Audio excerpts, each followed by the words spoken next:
একদিন তিনি সাহাবীদের মাঝে বসে হঠাৎ কেঁদে বললেন, আমার ভাইদের সাথে সাক্ষাৎ করতে বড় ইচ্ছে হয়।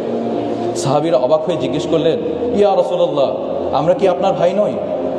তিনি বললেন, তোমরা তো আমার সাহাবী, আমার ভাই তো তারা যারা পরবর্তীতে আসবে, আমাকে না দেখেও তারা আমার প্রতি ঈমান আনবে। তিনি আমাকে আপনাকে ভাই বলে সম্বোধন করেছেন।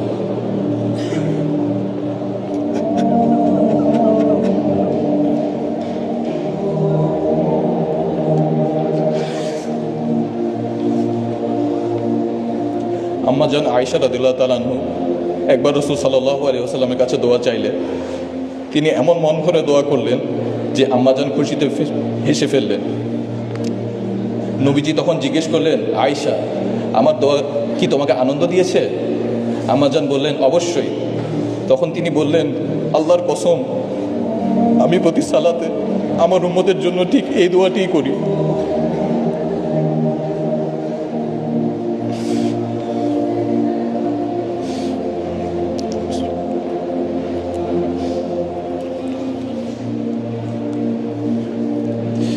চিন্তা করুন, প্রতি সালাতে তিনি আপনাকে বলেননি।